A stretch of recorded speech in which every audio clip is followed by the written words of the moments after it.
Hello mayam ado mayam ngasi di Kouta ngase thongaga mukbang oina tawrani to Kouta ngase aigi wendi hanba thongbo oidoinaba aidi chabudi chakhre ne do aina ambau thongdriba ngasi hanba thongbo oidoimi ado magi se koi tomato flavor gi mane tomato go di ji tomato go su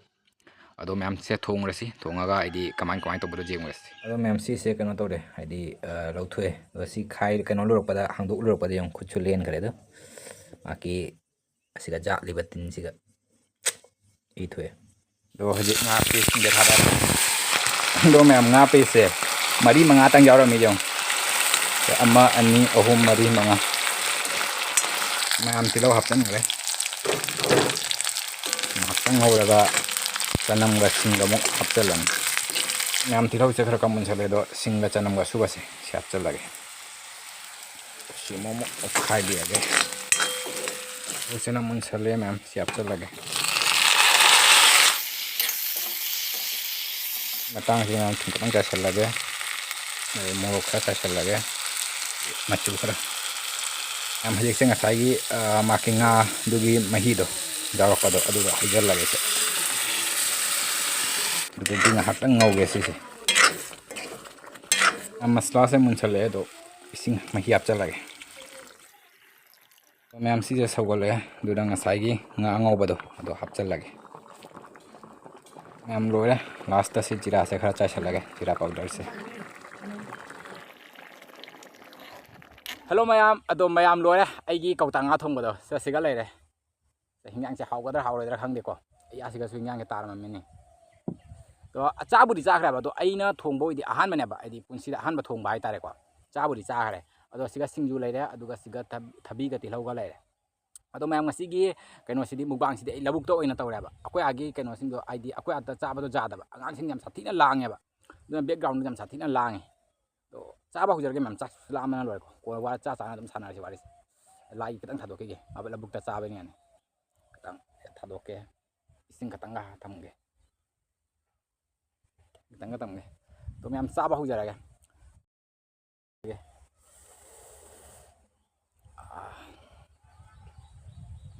as dum tana leire tage taro he sakla mana lore khuchi su ngasai len gi bado duna thuppe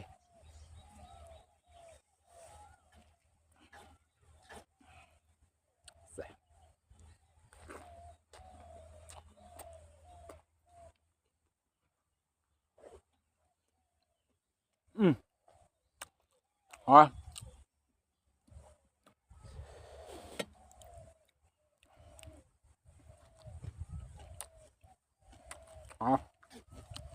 alo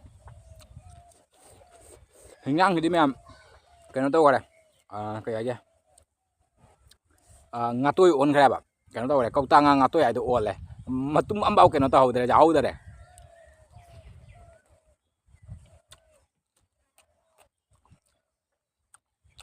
punsida ahan ba thong mani ne aduna maki kaya ge ne ngaubagi akogi chang do khangdaba duna ngauri ngai dena dum kaino to hawkhra ba toy ba hawkhra ba adagi amuk phutpada amuk toy hare aduna matum ni piece ti phangdre ko aya kaino tawre toy re Kouta nga toy adu ahan mani aina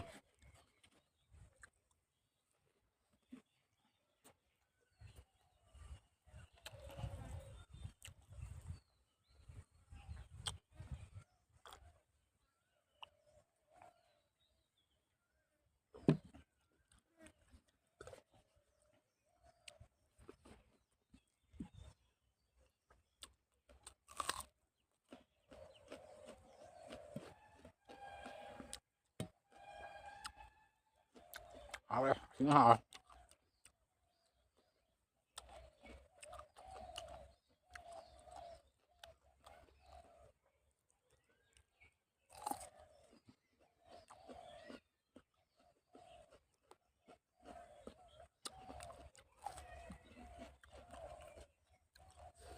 yang hello hejal lage wai sangna ba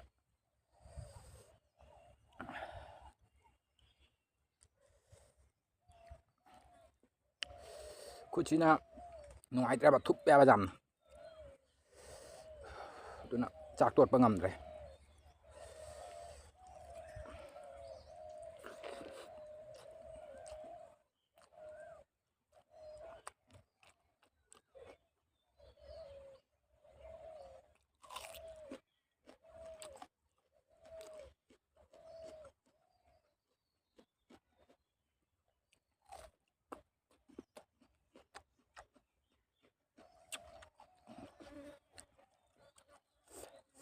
ma'am स्वाइसे कनो तौखरे हिंजांग ताखरे दुना मोट line खनबीगनो ignore तौबियो तेंगोतगी सिंथगिबा मालेबा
ina to ya piece number cha phang dere tawise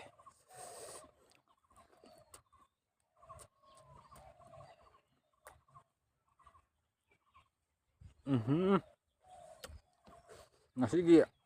mukbang je haidokpaga tabaga dum tongne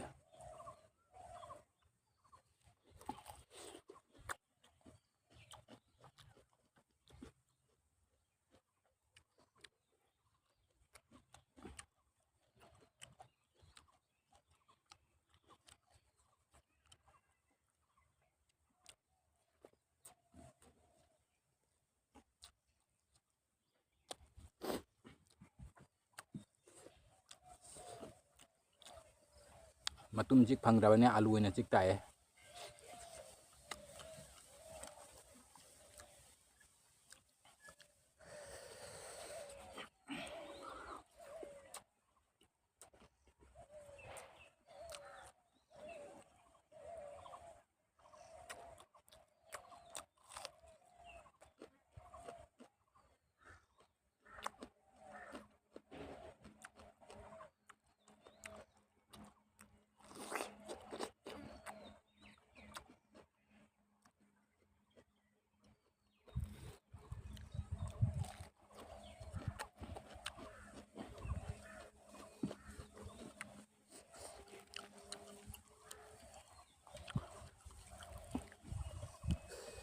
duna mayam aku ya tangang ya lang man yam na duna mukbang ki tong da bana ba video bo namba ho kala bane kapning da ba angang su jauna loina kapsala ni adogi hongle aduna mukbang gi video se namba ata jumna namba khulong cha de akoi jumni na te ne koi leyak lekai ya ngang sin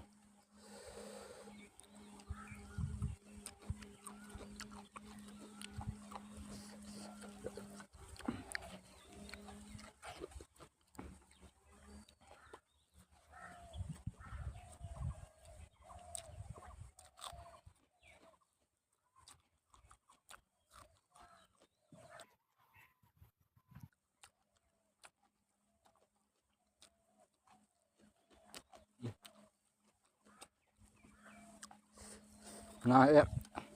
vẫn chua thôi mà hao thì phản lề đấy xin du cái tàn này làm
bite.